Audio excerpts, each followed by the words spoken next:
Alright, bro, what are we doing today? Can I actually get what I want today? Hell no, bro. What do you think? This ain't Burger King. You can't have it your way. Well, I ain't paying then, man. You're about to be paying for whatever I give you. So what are we doing then? I don't even know, but really, I'd rather you not even ask any questions. Just trust me, I'm gonna get you right for your birthday weekend. So with it being your birthday, we're really gonna customize this haircut. That's why I went ahead and created the first guideline. So with my blade tilted in, I'm gonna start working my way up his head and tilting my clipper outwards as I work near the parietal ridge. So essentially with this haircut being customized, I really want to keep the fade more compressed, which is why I'm not going to be using any guidelines. I'm just going to be freehanding the whole thing. And once I have that debulked a little bit like that, I'm going to go ahead and start closing the lever a little bit at a time.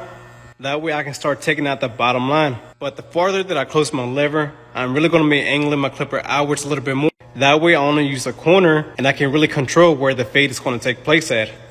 It's also going to allow me to work in a small area. That way I don't cut into the C cup. That way we can do a double edge up like George at the end.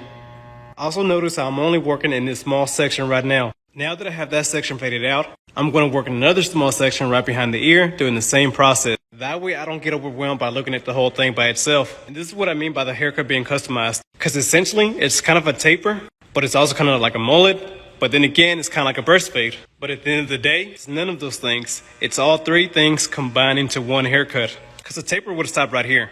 So with the mullet. And a burst fade would have started right by the middle of the ear and really going in a high arch like this. Now with that faded out, I am going to be using a one guard to play it safe and go into the bulkier part of his hair. But I'm still not going to be creating any guidelines. I'm still just going to be digging in and tilting out as I work my way up, really making sure to only grace the hair. And once I have it debulked, I'm going to tilt my clipper outwards again and only use a corner to dig in between each individual hair to really give it that gradiency. And you can see the fade is already looking nice right now.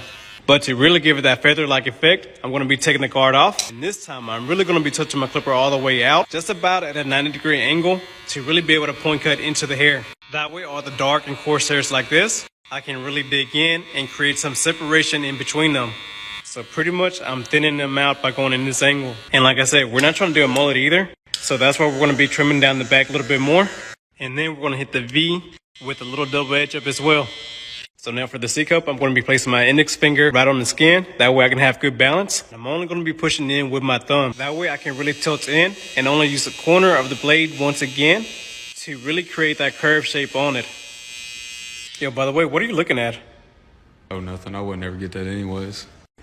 Oh man, well you're about to be getting that today. Trust me, bro, this is going to set it off way different. And see, this is what I meant whenever I said this haircut is customized. Because it's not a mullet, it's not a taper, and it's not really a burst fade either. It's a combination of every single fade, that way you can stand out for your birthday. All right, bro, let's see if I disappointed you. Never that.